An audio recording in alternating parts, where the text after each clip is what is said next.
Hello, my beautiful. I hope you are well. Welcome to 1111 True Crime. And welcome back if you're returning.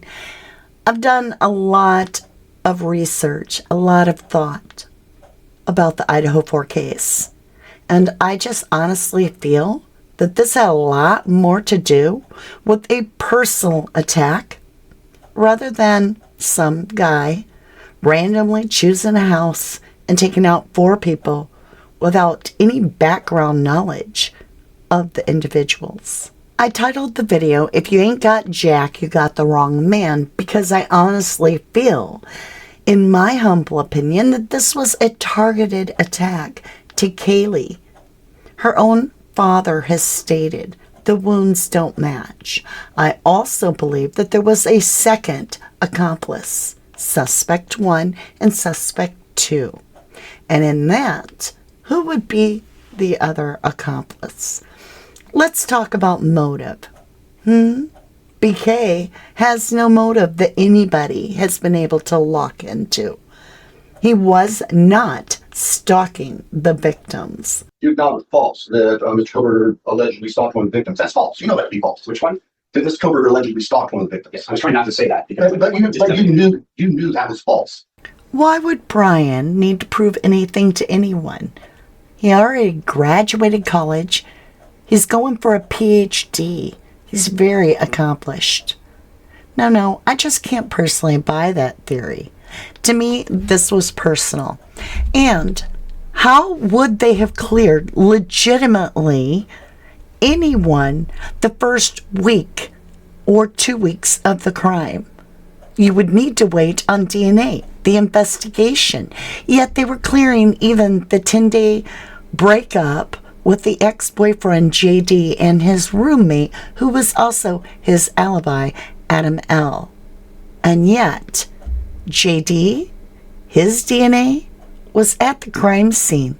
It's like it was so frustrating during the process of how they were keeping information so close to the vest and not releasing a lot. I mean, I know you guys were more in the know than the public and the media, but I'm sure even you were like begging for answers. Yeah, and when you have answers and you can't share them, it's really hard too. It's hard on the other side. So, I knew Jack D had DNA, and I was just so puzzled that they wouldn't come out and clear it. But I'm sure they had strong reason. I knew Jack D had DNA, and I was just so puzzled that they wouldn't come out and clear it. But I'm sure they had strong reason. You heard him right. They had Jack D's DNA, but could not clear it. Seriously. Can you elaborate at all? I don't know. You don't have to give a name, but I mean, is it someone that she knew, or? I have something to say about that. I just feel like there's been a couple individuals that were cleared very fast. That may not, maybe should not have been. And we never got a formal alibi. Legitimately, as far as we know, he doesn't have one. Yeah. She had the strong alibi. Just really fast. If you can dismiss an hour later, and we're like, what? And I don't know. I don't know anything about those individuals. I just know they were people that, definitely should have been looked at, and yeah. I don't know what would prevent you from sharing somebody's alibi. I don't know what would prevent you from sharing somebody's alibi. I find it so very curious and curiouser that Jack D is within 1 block of walking distance of 1122 King Road. And he can see from his bedroom window into Kaylee's sliding glass doors on the 3rd balcony when the lights are on, when they're off, when they're home, and when they're not. No formal alibi given. Rumors have it that Adam, the roommate, also the bartender, was JD's alibi, that JD was sleeping the entire time. Well then, what's Adam's alibi? As girls walked away from the corner club, you have Hoodie Guy kind of give that warning. They're going to get you girls for that. And we've often wondered, what? Because it was some secret that was told to Adam. If Kaylee got the big job that Adam has now, had Adam been overlooked and offered either a lowball offer, much lower than Kaylee's, or passed over completely, would that have upset Adam? With Kaylee driving her vehicle back? Brand new Range Rover. I got the job, 6 figures, look at my vehicle. And could it be that Kaylee was planning on covertly kind of sneaking Murphy along with her? That could upset both JD as well as Adam. And you had the whole conversation. Kaylee saying, Maddie, what did you tell Adam? Maddie said, oh, I just told Adam everything. And after that, Kaylee is on her phone almost the entire time at the grub truck. Who's she talking with? Could it be something got leaked to Adam, JD's roommate, because Maddie had been drinking a little much, and often alcohol is like a truth serum. Remember, Adam is serving the alcohol because he is the bartender. Smile, you're on camera. All right, you guys, just taking a second to say we're about to hit 30,000 subs. So thank you from the bottom of my heart. And my thank you to you is one lucky subscriber that enters by saying DBC giveaway is going to win this digital video camera. Yeah, isn't that awesome? So make sure you're subscribed, DBC giveaway. Also, we have a second channel if you're looking for paranormal, that your thing. Check out our 1111 crime story, as well as we have our Starlight members that are meeting on a more regular basis. We met 4 times this week, and let me just tell you, it's a lot of the paranormal review and trying to understand the cases from that kind of view. So if that's your thing, come join us. We'd love to have you. Let's get right back into the Jack D saga. You know, I knew Jack D had DNA, and I was just so puzzled that they wouldn't come out and clear it. But I'm sure they had strong reason. Back to where we were. They have Jack D's DNA, which they can't clear. Yeah, Shared the strong alibi. just really fast. His only alibi is his roommate, Adam, who is the bartender. And Adam's only alibi is JD. Since Ellie is timing this to have happened between 3:50 something to 4:20, that really doesn't give Adam L or JD a great alibi, as the bar would definitely be closed. Moscow deserves answers. The students of the university deserve answers. These 4 young innocent victims deserve answers, and so do their families. So let's start there. Joining me now on set, the parents of Kaylee Gonzalez, Christy and Steve Gonzalez. Thank y'all so much for being with me. I've been told that there were differences in the way that the victims were killed. Some were more severe than the other. And this week we heard the target attack walk back and then reverse it back to it being a target attack. What can you tell us about the targeted attack? Their means of death don't match. Maddie's They don't. and Kaylee's cause of death, it does not match based on the autopsy report. They don't match. Would indicate that one of them He doesn't have may to go have up been the target. steps. Let's stop playing games, guys. I need somebody to step up and be an alpha. Be somebody to be a leader. Don't make me do it. I don't want to do it. He doesn't have to go up the steps. Their points of damage don't match. I'm just gonna say it. It wasn't leaked to me. I earned that. I paid for that funeral. I paid for that. It's my right. You ain't taking that from me. Calm down. If you don't want to say nothing, that's your bet. But don't say I'm leaking anything. I paid that bill. Sent my daughter to college to get an education. She came back in the box, and I can speak on that. He doesn't have to go up the steps. He doesn't have to go up the steps. They're mad. When Steve G says They didn't need to go upstairs. They're mad. This is implying that they are choosing to go up the stairs, that is indeed their target. In the beginning, Kathy Mabbitt, the coroner for Olatah County, explained it was big open gouges, not like stabs. The wounds were significant. They weren't going to be saved. They would have bled out. It was very disturbing to hear how these wounds didn't sound like they could come from a knife, but rather a strong weapon. She even used the words strong weapon, which made a lot of online sleuths, such as yourself, think of a hatchet, or worse yet, an axe.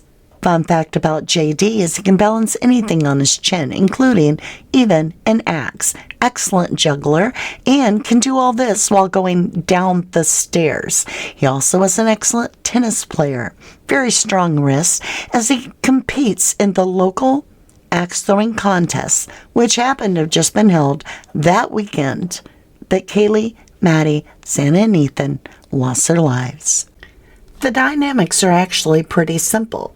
You've got the ex-boyfriend for a whole 10 days over here living as a roommate with the bartender that Maddie told something to.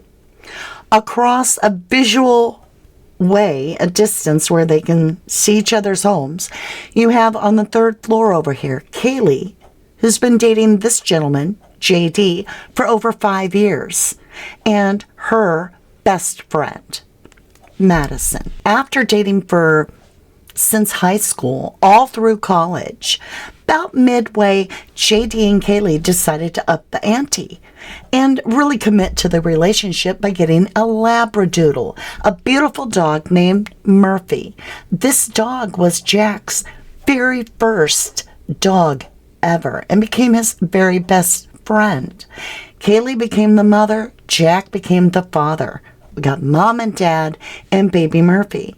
This is very important because now remember, Adam, L, is JD's roommate.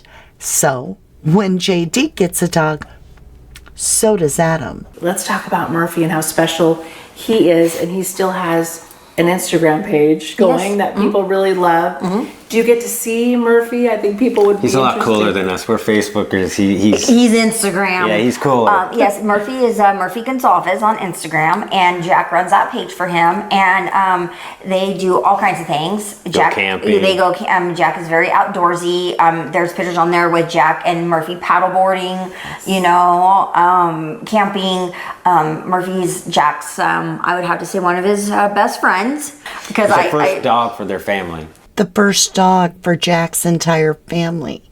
Murphy meant a lot. And then it kind of went full circle. They got a dog together, and then he became a dog person.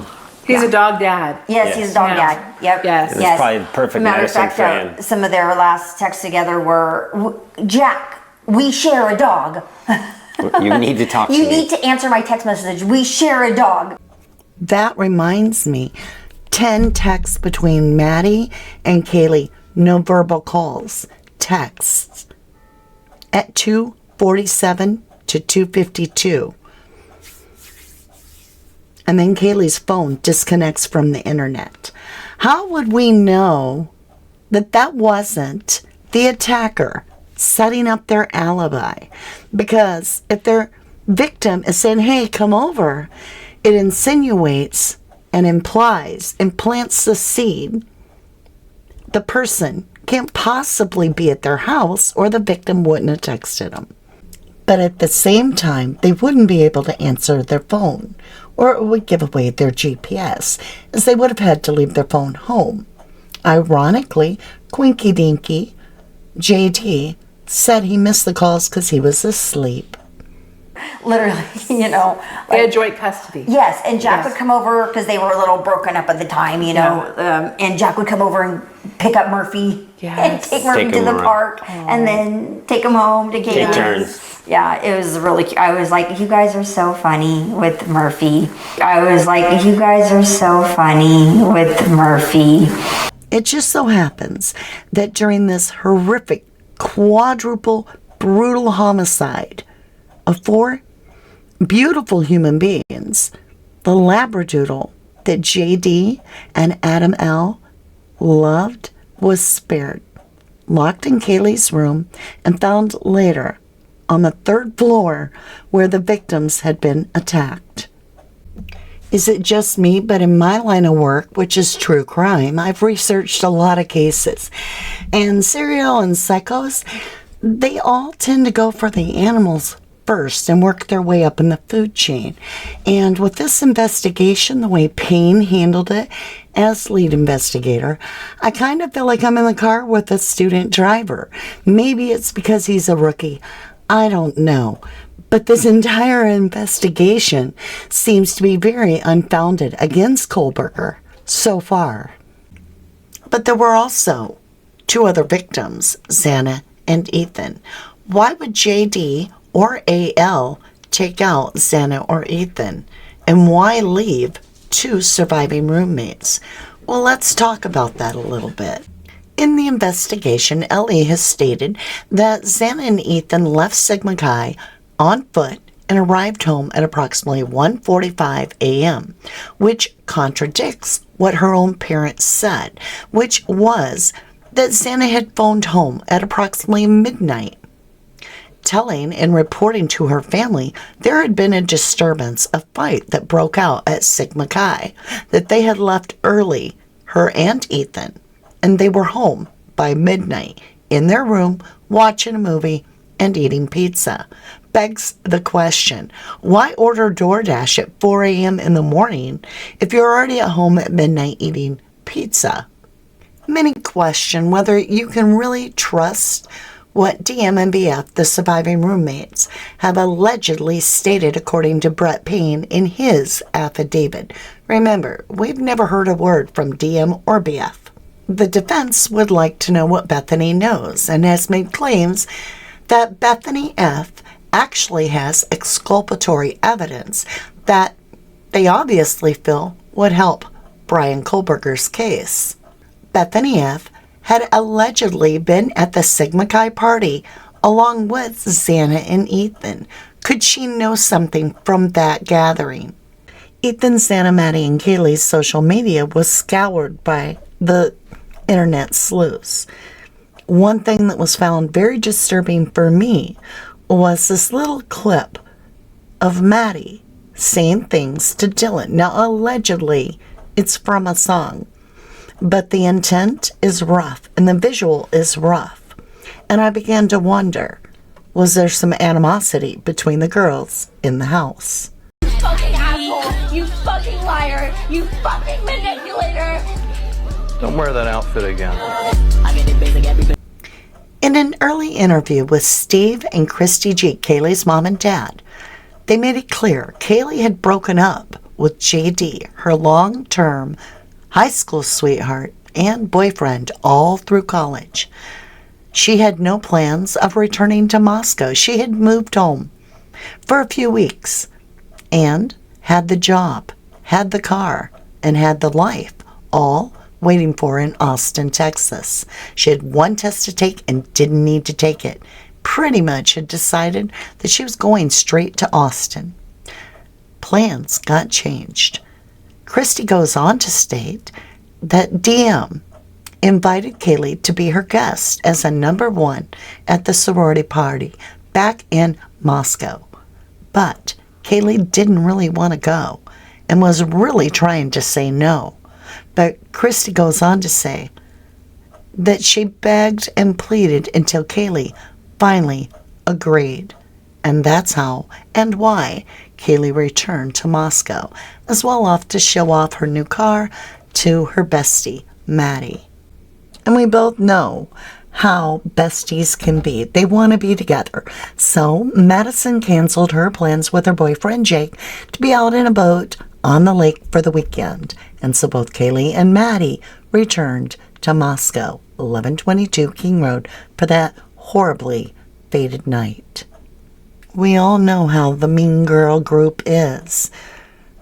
After somebody's got their feelings really hurt and wants revenge, the mean girls invite you in to their circle, make you feel super special, and you fall for it all, thinking they're being nice to you and apologizing, when they're really setting you up and about to stick a knife in your back. The PC alleges that DM heard what she thought was Kaylee playing with the dog upstairs. She was tired of the noise, so she came out a second time and screamed, "Shut the fuck up." And the third time she came out, the PCA alleges she saw this athletic guy, about 6 foot, 5'8", somewhere in there, clad all in black with big bushy eyebrows, and saw him walk towards the slider on the second floor. And she was frozen in fear. Frozen in fear and could still text at the same time. And neither DM nor BF ever called 911. No, they called their friends. 911 wasn't called for hours and hours, up to 8 hours later, at approximately 11:58 a.m.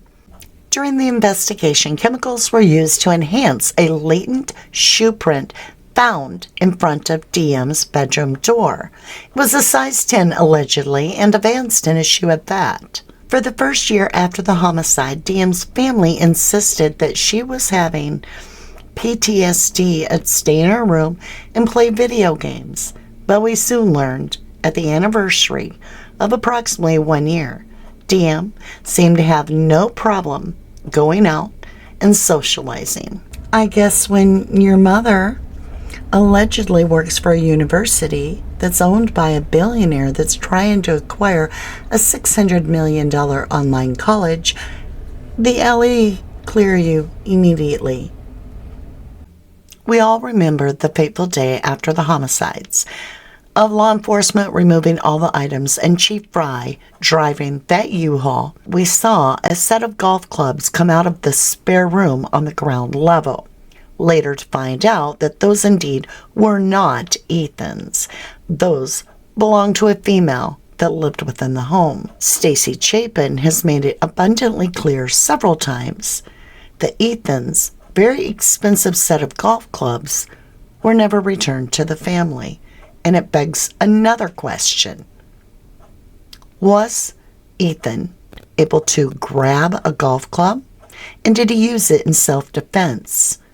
In another interview, Christy and Steve both state that Kaylee's phone did not get returned to them, but only a copy. Yet Maddie Mogan's phone had been returned, and they believed, as far as they knew, the other victims' phones had been returned as well.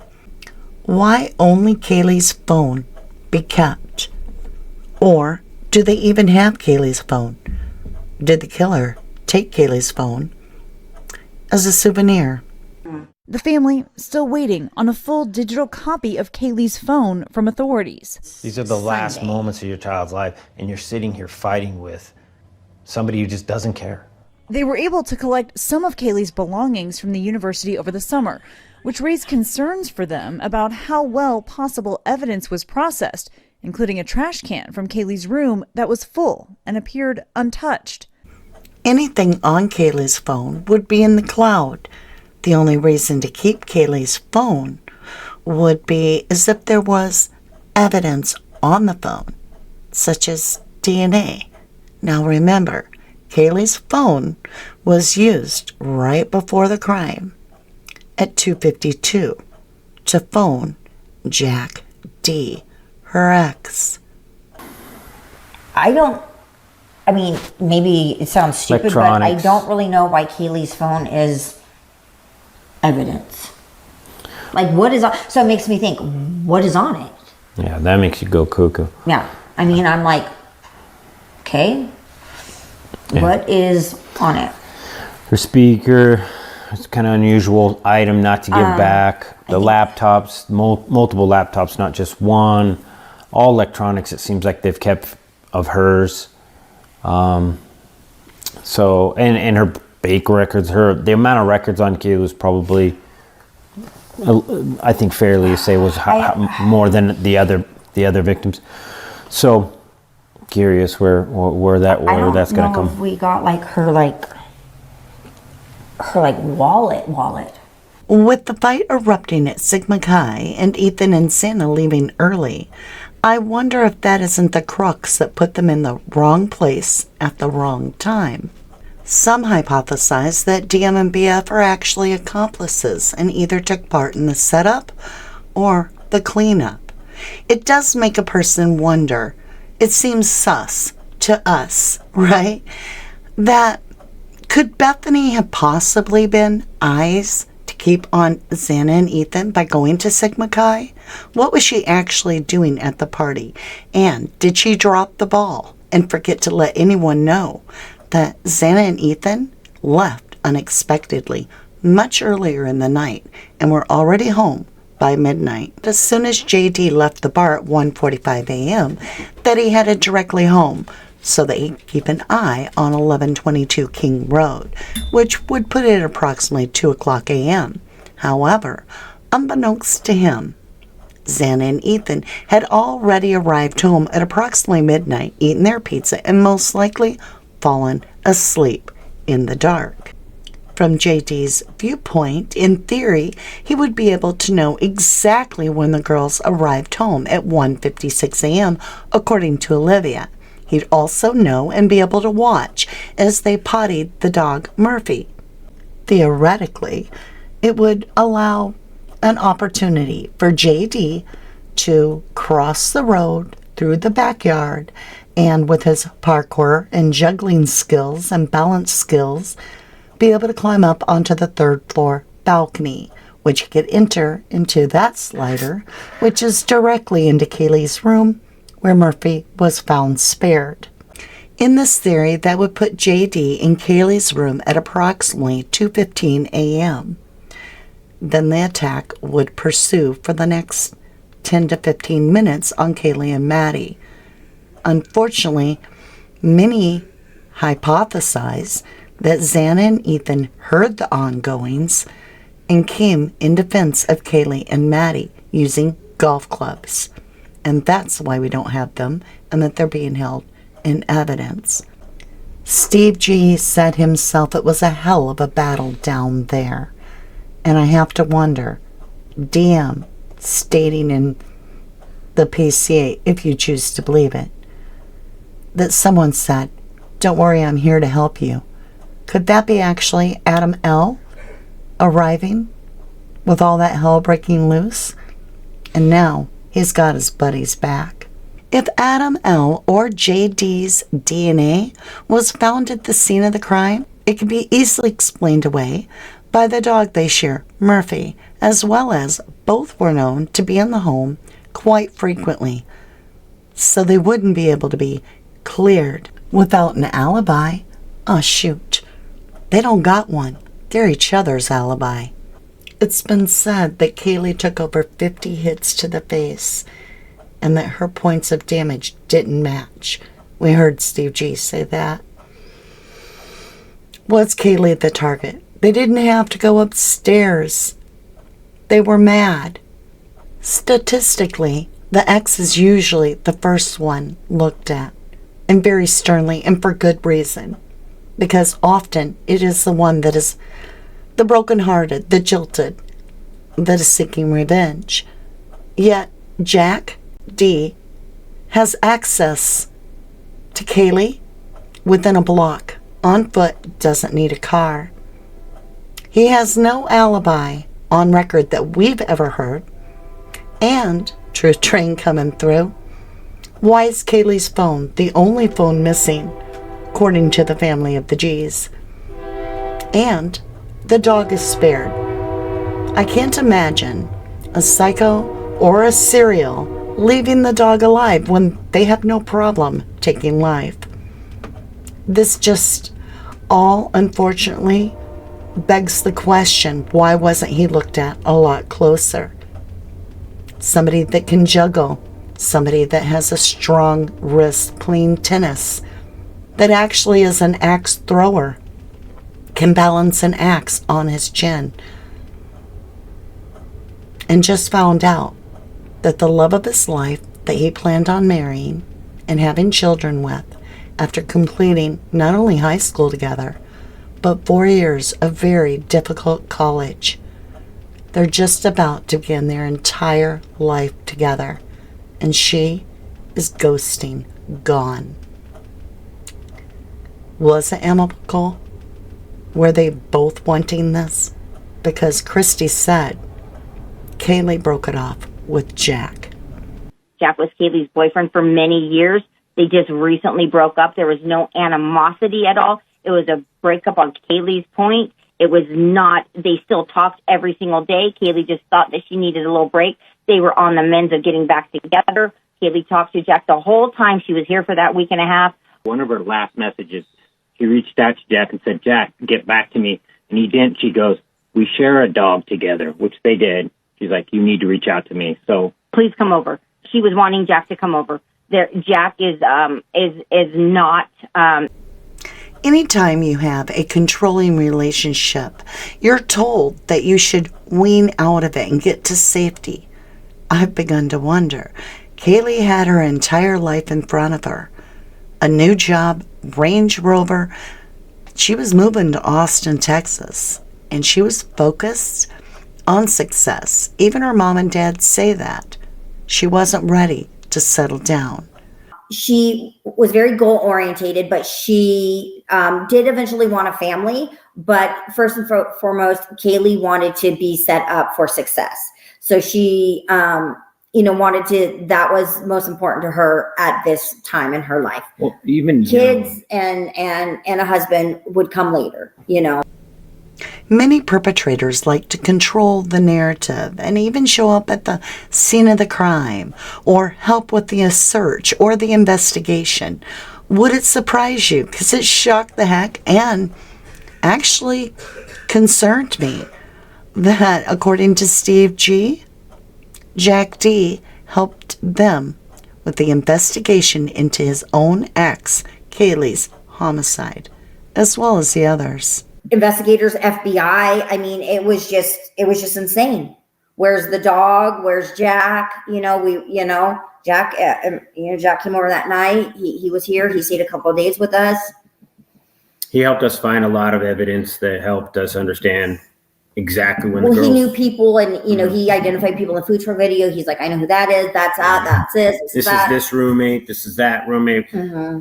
I can understand why a lot are suspicious of JD. After all, being the ex, that provides a motive. He definitely had the means, being that he's an axe thrower, and we have big open gouges as wounds. Did he have the opportunity? He could see their place from his bedroom window.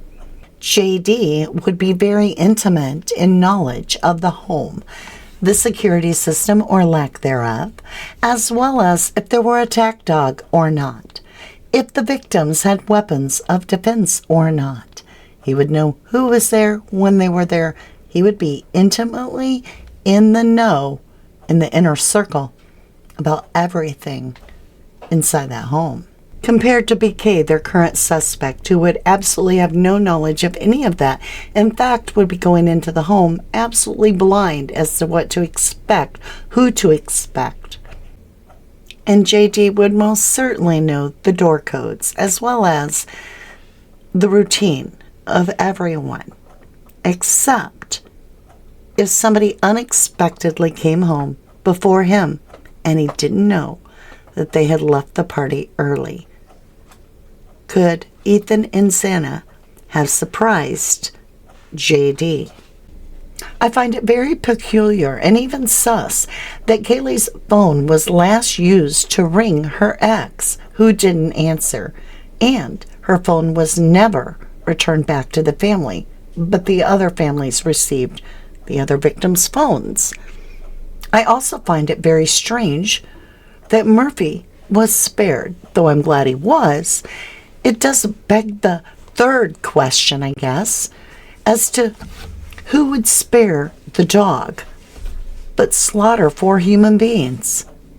He has no alibi other than his roommate, which is his alibi, and his DNA was found at the crime scene, according to Steve G. It just all begins to fall into place. Yet, why would they have that touch DNA on a knife sheath that points to BK if JD did it? More than a large group of people have speculated that it all boils down to politics of a university owned by a billionaire purchasing a $600 million online college, which happened to be under investigation at that time, and just basically saving face and saving the name of the college. With their video of some sort of a white car that resembles a Hyundai Elantra, they simply needed to find someone that had a white Hyundai Elantra. Shouldn't be hard. 22,000 cars available in the area matching that description. And preferably someone from out of state. And what would make it better would be if they're from the rival college. If you think this is all so wild and crazy, explain to me how JD or Adam, if they didn't cut themselves, could ever be caught in the crime if they weren't seen. Because their DNA is excusable. And there's no murder weapon in this trial, in this case. They've never found it. Is it because they shouldn't be looking for a knife? Is it because they should be looking for a hatchet or an axe? Let me know what you think down below. There are many, many theories. Nobody is guilty until proven so in a court of law. This is all just theories and me sharing information and speculation. I appreciate your time, and I hope that you'll come back and see me again. Thank you for all the likes, the subscribes, and hitting the bell, and I will see you again soon. Thank you so very much.